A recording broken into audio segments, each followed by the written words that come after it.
question for Harvey. Okay lang, Harvey. Ang tanong! Yes. Kasi ako nagpa-practice ako maging game show host ng mga boss natin eh. Akala kasi makaisip sila, kailangan natin ng babaeng game show host. Parang pwede. Dito naman! Sige na, Harvey. Ito na lang question. Eto, ikaw na, according to this question, no, ikaw na daw yata ang pinaka-busy na artista ngayon ng ABS-CBN dahil bukod sa High Street, Pamilya Sagrado, at eto ngayon meron kang Zoomers. How do you manage your tune in doing all the projects? So yung kanina is how do you detach each character? So ito more or ano ba? Parang separate each yes, character. Malaking tulong din yung environment on set. Kasi syempre kada production, iba-iba yung crew, iba yung kasama mong cast. So malaking tulong din yung pag binababad ko yung sarili ko in each production. Kasi like I said, iba yung crew, iba yung cast. Si Ralph kasama ko sa High Street, si Luis kasama ko sa Pamilya Sagrado. And it's all very different directors. So, malaking tulong yun. Malaking tulong din yung rest days in between the tapings. Luckily naman, yes, sabay yung release. Pero during the shoot, magkalayo naman yung taping days for each production. So it wasn't too hard to adjust to the character, getting back into the character. With Jigs naman kasi malapit naman si Jigs sa puso ko. I'm very much related. I very much relate to the character. So it wasn't too hard to get back into Jigs. Kay Wesley naman, mas regular naman ako sa High Street, so it's not that hard to maging psychopath ulit. Tapos ano naman, sa Pamilya Sagrado, ina-apply lang naman ako doon. So, hinahabol lang ako doon ng GSX. So, yeah, I mean, luckily, iba-iba. Pero it wasn't too hard kasi yun nga, magkalayo naman yung taping days nila. Thank you, Harvey. Itong next question ko is for Sir Ted. Sir Ted, eto. Ang tanong, paano sir nag-evolve yung actors or paano nag-evolve ang actors na part ng Zoomers from the time na in-audition nyo sila to now? All eyes on you! Wala! Wait yan! Hindi, actually, ang maganda kasi sa kanila since they audition, they know how important it is to get a role. Whether it's minor or major, alam nila yung importante. Because before Zoomers, they've been auditioning with others for other shows. So, syempre, naman sila vlog. Yun. Actually, kita niyo yung mga sagot nila, napakaseryoso. So, ibig sabihin nun, they really studied their roles. Sobra nilang pinag-aralan yung script, sobra silang, ang maganda, ang director naman si Direk Kevin, he's a very collaborative director. So they were able to consult with him kung ano yung mga questions about their characters, about the scenes, and makikita ninyo pag napanood niyo yung show how improved they are sa season na to. Thank you, sir. Okay, Chris, I have a question. Chris, how about you? Well, I asked Sir Ted kasi kung ano yung naging improvement ng like the actors. When it comes sa like yung if you're gonna base it on your observation, ano naman yung parang naging improvement nung let's say nung character mo from season 1 to season 2? Tagal. Tagal mag-isip. Hindi, si Hope kasi I feel like sa first season, parang hindi pa masyadong na-deep kung ano talaga yung personality niya, and parang parang surface level pa lang kasi yung nakita kay Hope sa season 1 eh. Hindi pa nakita talaga doon kung, alam mo yung other side of her. So dito makikita natin yung ibang side naman ni Hope. Yun po. So tip of the iceberg pa lang pala yun. It's giving Titanic, ha? Are you lone_wolf?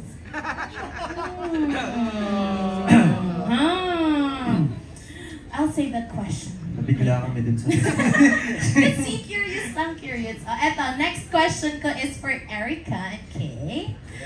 Ang tanong, kamay sa dibdib, Zoomers. Ang tanong, paano kayo nag-prepare for your roles in season 2? Siyempre po ate, unang-una, nagpapayat.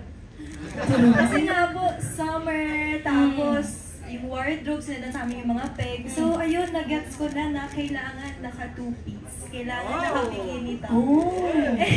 For a long time po, ever since I was young, I've always struggled with my body image and yung hindi ko talaga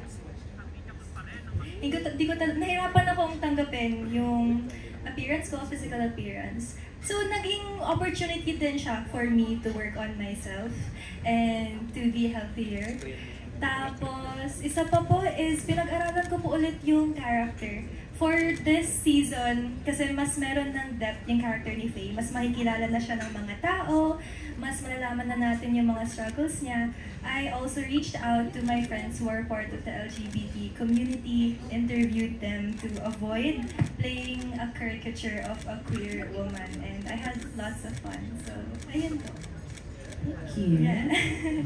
Thank you for sharing. And Thank you po. you're gorgeous, just the way you are. Thank you so much po. Kung magkakaroon ng Emily in Paris Philippines version, kamukha mo yung best friend ni Emily. Oh my God! Papanoorin ko na po yun. Thank you. Thank you po. We're good? Okay. Alright. So now, the question, ibabato ko na po yun sa ating mga kaibigan sa press. Baka ako sabihin nila, ano, nagpa-media con ka pa, ikaw lang din magtatanong, Nikki. Eto na, moment to shine. Thank you so much. Take it away, Sir Aaron. Thank you, Nikki. Our next set of questions will come from Alan Sangkon of Stars Photog. Hello po, good afternoon everyone. Congratulations sa season 2. Thank you po. Pero bagay yung question ko dahil tinanong na ni Nikki yung question namin. Hindi, joke lang. Hindi, yung tanong ko na lang for Harvey sa kay Krisa. Para kasi nung season 1, isusum ko lang. Wow! Summer! Hindi, tanong ko lang, kasi nakita namin from the first time na nakita namin kayo on screen, talagang nakita namin yung chemistry niyong dalawa. Tanong lang namin dito sa season 2, ano na ba yung na-develop sa inyong dalawa bilang love team, di ba? Siyempre pagka love team daw kayo, di ba, parang mas na-develop yung friendship, yun. Parang ganun. Sa inyo, ano na na-develop sa inyong dalawa? Go, dali ka. Ikaw Ikaw na. Ikaw na lang. Ikaw na lang. Ano ba? I guess, you know, ako personally nung nalaman ko may season 2, I think tumatak sa isip ko na obviously magde-develop yung story ni Jegs and Hope. And it was important na maipakita yun through our performance, I guess. And I guess we were able to work on that. When we were shooting kasi, season 2 ang daming mga love team, kilig-kilig moments, mga rom-com moments, I guess. And hindi namin napag-usapan kung paano i-execute yun eh. Actually, before season 1 po kasi friends na talaga kami ni Harvey. Like, we're in the same friend group. So, parang sa season 1, wala na talaga kami ilangan. So, the chemistry doing the show, nandun na po talaga siya. And I'd say, ayoko na mag-lie. Siguro in a way, parang may mga times na nadadala rin kami sa eksena. Mas naging comfortable po kami sa friendship namin, lalo na ngayon. Okay, so paki-elaborate lang yung nadadala kayo sa eksena. Parang... Hindi, parang may mga times kasi na hindi na namin siya pinapag-usapan. Like, it just flows naturally kung paano namin gagawin yung scene. Tsaka when you do a scene like that na kilig-kilig talaga with a scene partner, hindi mo naman ma-fake yung, kasi makikita yun sa lente. So as much as possible, you really have to, I guess, dive into the scene. Tapos bigay lang talaga and really, paano ba? I guess what Harvey's saying, parang it's important to connect also in real life para mapakita niyo talaga sa screen kung ano yung dapat ibigay sa eksena po. Thank you. Looking forward din sa mga eksena na yan. Thank you po. Abangan ng mga tao. Sana nga after Summers, mas marami pang project sila, no? Kasi talagang bagay na bagay kayo on screen. Thank you po. Yung second question ko, tanong ko lang kung sino dito yung mga first time na nagkaroon ng project on Summers, pwedeng pakataas ng print ko. Naging game show, ano ito? Sino yun yung first Yeah. Tanong ko lang kasi after, ibig sabihin, because of the success of the Summers 1, talagang kinagat ng tao, di ba, dahil maganda at napansin yung mga acting ninyo. Kayo personally, lalo na yung mga first project ko, ano yung nabago sa inyo after doing the first season, di ba? At ano pa yung mga challenges that you're going to encounter dito pa sa second season ng Zoomers? Anyone can answer. Ayan siya. Ayan po. Since first ko po itong Zoomers, personally yung mga nabago po, of course, mas nakilala po ako ng mga tao and hindi lang ako ina-identify as kapatid ni Eric Santos. Mas sinasabi po nila na, siya yung Juniper sa Zoomers, you know. And, ayun po, mas marami pong nakakilala sa akin. And for challenges naman, I think, mas na-pressure po ako kasi nung season 1, yung character ko po, si Juniper, hindi po talaga siya kapansin-pansin sa season na yun. Parang lumabas lang po siya nung first episode, tas lumabas na naman siya nung last episode. Yun lang, nag-hi lang siya kay Tanya. Yun lang po yung character ko nun. And then this season naman, ayun po, nalaman ko na po yung backstory ni Juniper. May ganito pala siyang pinanghuhugutan. So, ayun po, challenge po yun na kailangan pong i-internalize ko yon and isa puso na ganito si Juniper, so kailangan mabago ko na yung parang kung ano ba yung tingin ko kay Juniper before nung season 1 na tahimik lang. So ayun, pero this season, ayun, medyo mysterious pa rin naman si Juniper na bestie ni Tanya. Ayun po. Sino pa po? For me naman po, the difference from season 1 and season 2, I can say, mas more depth din si Tanya sa season 2 kasi we saw her in the first season as vlogger lang, super energetic. Pero sa season 2, doon na makita na yung tunay na sarili niya. So, I had to show na kahit bubbly siya, energetic, influencer, sa friends niya, alam nila lahat na she can be mahinhin, shy. And then also sa love triangle namin, I had to build more emotion sa two girls. I had to build how would I approach both of them in character as Tanya. Paano ba ako interact with their character. So yun, nahirapan ako kasi di ba one is my best friend, one is my ex-fling. So syempre, I had to build up that emotion kung paano po sila ma-treat yung both na syempre mahal ko yung dalawa. Hindi na ako makapaniwala.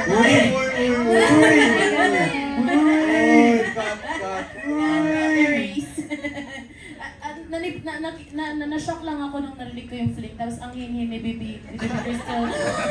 Pagalan ako. Thank you, Crystal. Zabel! Sa akin naman po, Zoomers is actually my third project with ABS. So, nag-start po ako sa The Entitled and then Love in 40 Days with Loisa and Ronnie. And then now, here sa Zoomers. So, medyo yung transition sa Love in 40 Days to Zoomers is very hard for me kasi nag-start talaga ako sa ABS as a kontrabida. So, dito sa Zoomers, si Beth ay sobrang layo sa pagiging kontrabida. So, yun po yung naging transition ng character ko. Yung nagbago naman sa akin, like Hadia said, yun mas maraming nakakilala sa akin. And may nagsasabi din na, siya part siya ng Zoomers, nandun siya, ganun. So parang nakaka-proud sa feeling na may kita ng tao na, you're included sa Zoomers, parang ganun. And then yung struggle naman na naranasan ko with Beth, kasi sa season 1, di ba hindi naman siya masyadong na-introduce pa. So kaibigan lang ako ni Tanya, pinakita. So nagkaroon ako ng struggle with her character development. So hindi ko alam ano ba yung backstory niya. I needed to study everything. Kailangan ko alamin saan ba siya nagmula, bakit siya ganyan, ano ba magulang niya, bakit siya na-in love, bakit ganito. So sobrang nahirapan ako sa part na yon sa pag-character development ni Beth. But I'm very thankful to Direk Kevin. Tinulungan niya ako and medyo nawala yung stress ko kasi kabado ako nung buong season 2, I admit, buong taping ng season 2. But nawala lahat yun because of Direk Kevin and I'm grateful to be a part of Zoomers. Thank you, Isabel. Kinakabahan din ako ngayon, tapos kinusap ko lang si Direk Kevin talaga. Sabi ko, Derek, kailangan mo ng pera, magtrabaho. Thank you, Derek. Thank you, Isabel. Si Zach naman. Let us hear your thoughts. Well, sorry, can you hear me? Yes. My last show kasi was Teen Clash. Pero aside from, aside from Teen Clash, I did other shows and I don't think I'm allowed to say yet. Pero I think I do have what it takes to become a kontrabida. I don't know kasi parang I noticed with the roles that I did, like my first show, Tara G, Teen Clash, parang the characters kind of relate to Direk Martin. And I don't know, parang it feels very natural for me to become a villain. Pero at the same time, I don't want people to just look at me as a villain, you know. Parang gusto ko pa rin maging leading man at some point. So I kind of want to become versatile. So yun lang. I just wanted to share. Thank you, Zach. Don't worry, hindi ka naman nakita as villain all the time. May ipagkamukhang angel naman ikaw, so okay lang yan. Ayan. Erica! Hi. So, yung previous projects ko po was mainly kontrabida din. So, I did Unbreak My Heart before. So, parang ang role ko dun nangaagaw. So, parang parang kontra bida roles. Pero dito sa role ko for Mika sa Zoomers, ang pagbabago from season 1 to season 2. Sa season 1 kasi hindi masyado napakita kung paano ang pagiging ate ni Mika kay Jigs. Pero ngayon sa season 2, mas makikita nyo kung gaano niya mahal si Jigs and how much he has affected her being, kung sino siya ngayon at kung bakit siya sobrang independent, ganon. Tapos, dito sa season 2, mas napakita din yung kasi mahilig din ako sa mga sexy roles. So, dito sa dito sa season 2, parang sabi ko, ay, it's my chance. Okay. So, ayun lang. Parang nagustuhan ko lang, syempre mag-2P, syempre magpakita. So, syempre nag-prepare ako ng katawan ko, nag-diet ako. Syempre, dapat sexy ako, walang mga taba-taba na lumalabas dyan pag kumekembet ako. So, yun lang naman. Kaya, nakita niyo naman sa sa trailer. Ganyan pa ako. Kaya kailangan walang mga taba-taba. So, yun lang naman. Yun lang preparation ko. Payat lang, magpapayat. Tapos, sa season 2, mas mapakita nyo kung sino si Mika sa pagiging ate niya. And of course, meron din love triangle na mangyayari. So, may dalawang lalaki na they're fighting for me. Sino? Ay, sige. Hindi na tayo sino. Baka ma-spoil. Thank you, Erica. Back to you, Sir Aaron.